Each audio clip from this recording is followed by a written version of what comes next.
seorang kepala sekolah di Kabupaten Goa, Sulawesi Selatan berinisial MS ditetapkan sebagai tersangka atas dugaan kasus korupsi dana bantuan sosial. Tersangka akan ditahan selama 20 hari untuk pengembangan kasus korupsi yang melibatkan sejumlah pejabat daerah. KIP, dana bos, banyak hancur ini. Gak usah tambah berat kalau banyak korupsi uang negara habis, bukan untuk rakyat. Assalamualaikum warahmatullahi wabarakatuh. Alhamdulillahi rabbil alamin, wassalatu wassalamu ala asrafil anbiya'i wal mursalin, Sayyidina Muhammad wa ala alihi wa sahbihi ajma'in. Baik, pada kesempatan kali ini kami akan membahas tentang korupsi, yang dimana sebuah kejahatan yang sering disebut sebagai extraordinary crime atau kejahatan luar biasa karena dampaknya sangat besar terhadap kehidupan masyarakat dan pembangunan negara.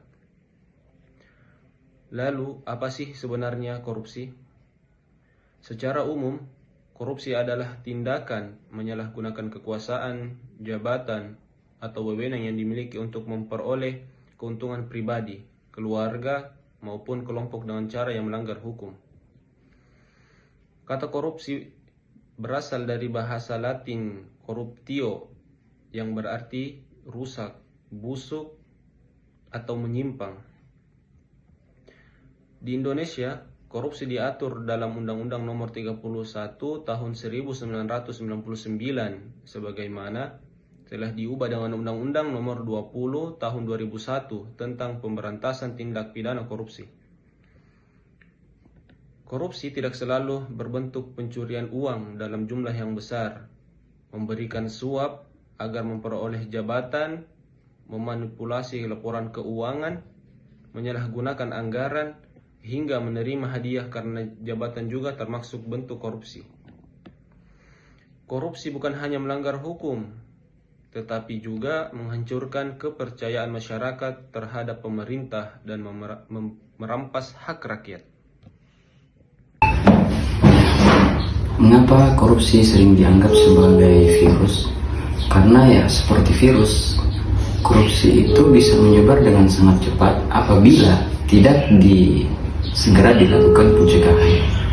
Awalnya mungkin praktik korupsi ini hanya dilakukan oleh satu orang, akan tetapi karena tidak dicegah, maka lama-kelamaan korupsi ini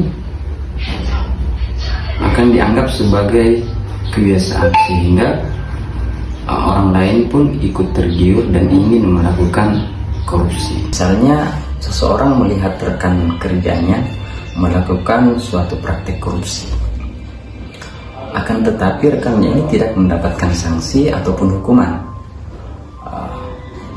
padahal rekannya ini sudah sering melakukan hal tersebut, sehingga orang tadi ini menganggap bahwa itu adalah hal yang biasa. Nah, praktik seperti inilah yang membuat korupsi itu akan menyebar dengan sangat cepat. Nah, ada beberapa faktor yang menjadi penyebab virus korupsi ini dapat muncul. Yang pertama adalah keserakahan. Misalnya seseorang tidak pernah merasa puas dengan gaji yang didapatkan, sehingga ia ingin memperoleh gaji yang lebih besar dengan cara melakukan praktek-praktek korupsi. Yang kedua, kesempatan. Karena lemahnya pengawasan dan kurangnya transparansi, sehingga membuka peluang bagi seseorang untuk melakukan praktek korupsi. Nah, yang ketiga adalah budaya permisif. Nah, ketika orang-orang menganggap korupsi ini sebagai sesuatu kebiasaan, maka korupsi ini akan semakin sulit untuk dihilangkan atau diberantas. Keempat adalah kurangnya integritas dan moral. Seseorang yang tidak memiliki kejujuran akan lebih mudah untuk menyalahgunakan jabatannya demi kepentingan pribadinya. Nah, karena itulah korupsi ini bukan hanya menjadi masalah hukum, akan tetapi juga menjadi masalah moral, etika, dan budaya.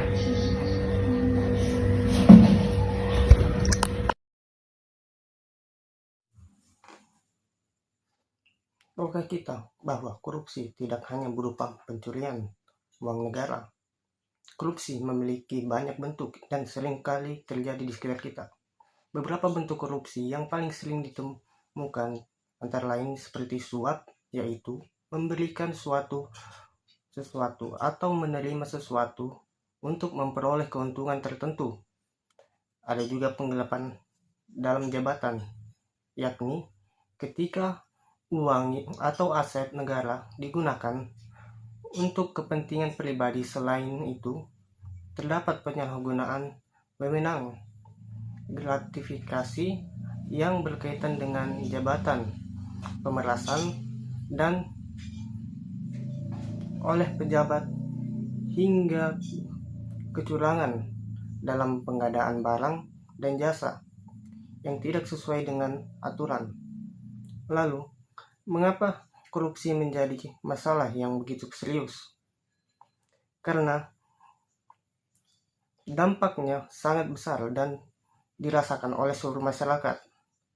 Pertama, korupsi menyebabkan kerugian keuangan negara yang nilainya tidak bisa mencapai miliaran, bahkan triliunan rupiah. Kedua, pembangunan menjadi terhambat. Dana yang seharusnya digunakan untuk membangun jalan sekolah, rumah sakit, dan fasilitas umum justru diselewengkan demi kepentingan segelintir orang. Ketiga, kualitas pelayanan publik menurun sehingga masyarakat tidak mendapatkan pelayanan yang layak. Keempat, korupsi memperlebar kesenjangan sosial dan meningkatkan angka kemiskinan. Dan yang kelima, kepercayaan investor menurun akibat investasi berkurang, lapangan kerja sulit tercipta, dan pertumbuhan ekonomi ikut melambat. Yang paling memprihatinkan, korupsi juga menghancurkan kepercayaan masyarakat terhadap pemerintah dan lembaga negara. Jadi, korupsi bukan hanya sekedar tindakan mengambil uang negara. Korupsi adalah kejahatan yang merampas hak masyarakat untuk hidup lebih sejahtera, mendapatkan pelayanan yang baik, serta menikmati pembangunan yang adil dan merata. Berikut materi selanjutnya, yaitu pencegahan korupsi. Pencegahan korupsi adalah segala upaya yang dilakukan untuk menghindari atau mengurangi terjadinya tindak pidana korupsi. Pencegahan itu lebih baik daripada penindakan, karena jika korupsi dapat dicegah sejak awal, maka kerugian negara dan masyarakat juga dapat terhindari. Beberapa upaya pencegah korupsi antara lain, yang pertama yaitu menanamkan nilai kejujuran dan integritas sejak dini. Pencegahan korupsi itu harus dimulai dari diri sendiri. Sikap jujur, disiplin, bertanggung jawab, dan tidak mengambil hak orang lain merupakan dasar untuk membangun karakter anti korupsi. Nah, nilai-nilai ini perlu diajarkan di lingkungan keluarga, sekolah, maupun di masyarakat. Yang kedua yaitu meningkatkan transparansi dan akuntabilitas. Tiap penggunaan anggaran negara itu harus dilakukan secara transparansi, secara terbuka, karena itu dapat dipertanggungjawabkan. Nah, dengan adanya transparansi, masyarakat itu dapat mengetahui bagaimana uang negara dilakukan, sehingga peluang terjadinya korupsi itu menjadi lebih kecil. Yang ketiga yaitu memperkuat sistem pengawasan.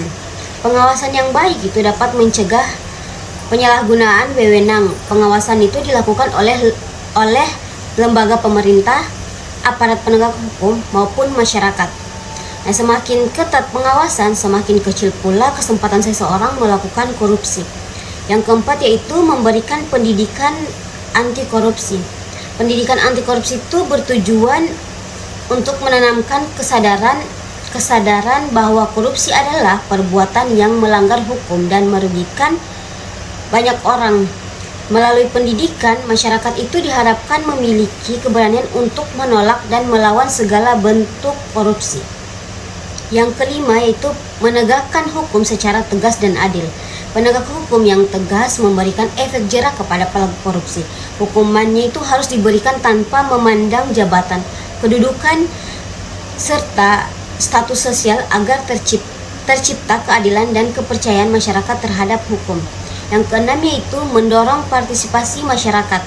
Masyarakat itu memiliki peran penting dalam mencegah korupsi, misalnya dengan tidak memberikan suap, berani melaporkan dugaan korupsi, serta ikut mengawasi penggunaan anggaran publik.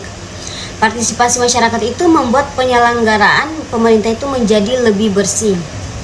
Adapun kesimpulannya yaitu pencegahan korupsi itu bukan hanya tanggung jawab pemerintah atau aparat penegak hukum, tetapi merupakan tanggung jawab kepada seluruh masyarakat dengan menanamkan nilai-nilai kejujuran, meningkatkan pengawasan, menerapkan transparansi, memberikan pendidikan anti korupsi, menegakkan hukum secara adil dan melibatkan masyarakat.